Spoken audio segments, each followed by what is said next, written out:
Mga bros, unang panalo ng Magnolia kontra sa Converge na nagtatanking ngayon, tinambakan nila, pero ito pong si Paul Lee ay 7 points lang ang ginawa that time. Pero si Sanggalang naman naka 17 points.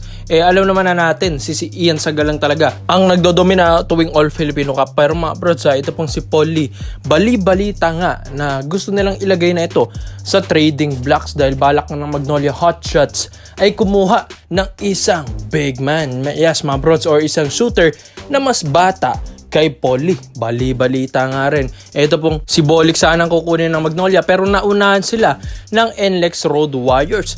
Pero ito na nga, pinaplano na rin ng Magnolia na gustong kunin rin ito pong si Mikey Williams. Pero ibibigay nila ito pong si Paul Lee sa TNT Tropang Giga. Pero mga kabrods ito pong si Boss Al Francis Chua gusto rin namang sumingit dito sa mga usapang trades kay Paul Lee. Dahil syempre, imbis na ipamigay ito si Paul Lee sa mga MVP group, dahil alam naman natin si Paul Lee ay kahit ganyan yan or inconsistent yan, mahirap din naman itong kalaban kahit papano. So ipe-preserve ito ni Boss Al Francis Chua, ito pong si Paul Lee mga kabrods, kung saan idadalhin niya ito sa SMB, ang kanilang karibal or kalaban last season sa finals round ng ating Commissioner's Cup 2024. So ito pong si Paul Lee mga brods, babagay rin naman kahit papano sa kahit anong kupunan, dahil ito ngang position niya ay isang shooting guard mga kabrod. So lahat naman ng position ng shooting guard ay mag-fit sa sistema mo.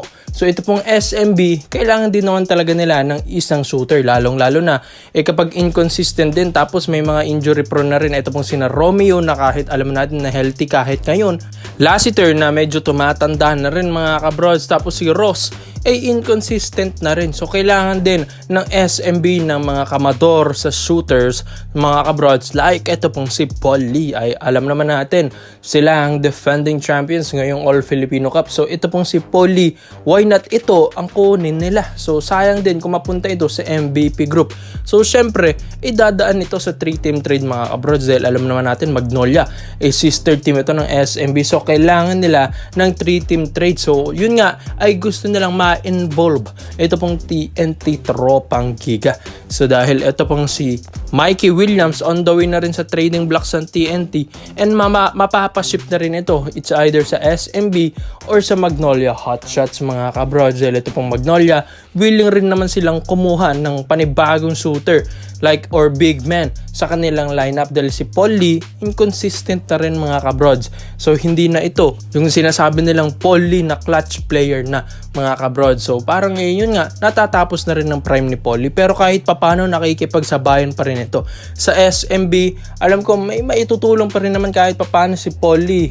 Syempre may mga post nga rin yan every off season sa social media account niya, sa mga Instagram mga kabrods, na condition pa rin ito pong si Paul Lee pagdating nga sa mga shooting niya, sa mga drills, sa mga basketball trainings niya mga kabrods. So okay din itong si Paul Lee dahil inaalagaan niya ang kanyang conditioning ng body at ang kanyang laro. So sa lahat po ng mga SMB fans, ay sa tingin nyo ba babagay ba si Paul Lee, at lahat ng Magnolia fans, sa tingin nyo ba dapat ba nilang bitawan si Paul Lee kapalit ng shooter na bata or big man na bata? Time out muna tayo mga brods. This video is brought to you by GGBet, isang trusted website mga brods. Marami kang pwedeng pagtayan dito: table tennis, mapa basketball, NBA, boxing, MMA, Mobile Legends. Madali lang din ang pakasya at pakashout ni GGBet mga kabrods. Pwede ka sa Paymaya, under maintenance na ng Gcash, mapa bank transfer, coins.ph or Bitcoin. Mga bros, ilalagay nyo ang ating promo code. So punta kayo sa menu, promotions, para nga dumoble ang iyong bonus.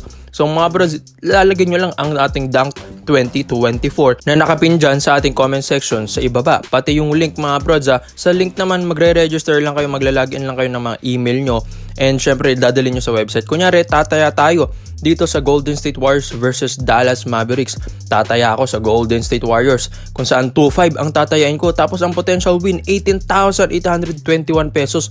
Ibebet na natin yan mga brods. Syempre 18k na yan. So syempre sana manalo tayo. So ito naman, ito pong ating paboritong laruin, ito pong coin win. So 1 tong tinaya natin, pero 9-6 ang ating napalanunan mga kabrods.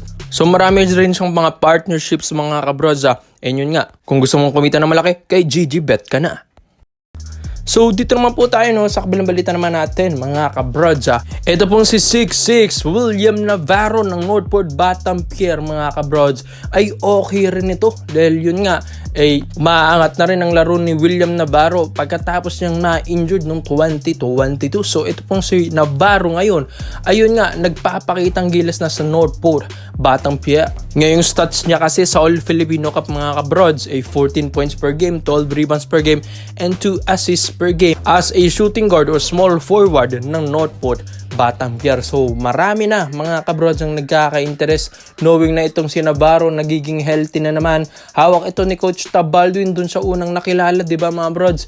Sayang nga lang din yung kanyang offer sa KBL. Hindi nga lang din natuloy yun. Pero itong si Navarro ngayon ay umaangat ng laro mga brods. Natutulungan na niya ang Northport Batampier ngayong All Filipino Cup naman nalo every game. Isa siya sa mga kanang kamay rin ni Arvin Tolentino ngayon mga kabrods.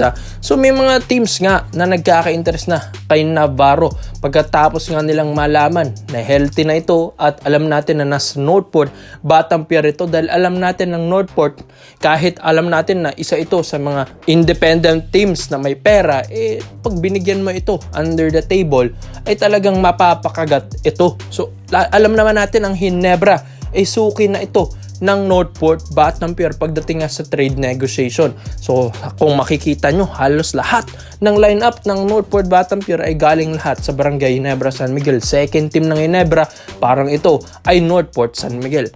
So halos lahat ng mga nandyan sa barko ay umiinom talaga. So ito pong si William Navarro mga kabrods ay itong minamata na ngayon ng Barangay Ginebra. Alam natin na kayang-kaya nilang kunin yan. Si Pringle nga nakuha, Stan Hardinger nga nakuha, Malonzo nakuha. Paano pa ito pong si William Navarro na rising star din nila? So kayang-kaya ng Ginebra kung gugustuhin man nila. Lalong-lalo na, additional din ito bilang sa isang shooting guard din ng Ginebra kahit papano mga brods. Tapos ang laking shooting guard pa ito. Isang 6'6" na isang William Navarro mga brods. At yun nga, talagang nag-i-improve ng laro niya every game. Wag lang sana siyang ma-injured ulit.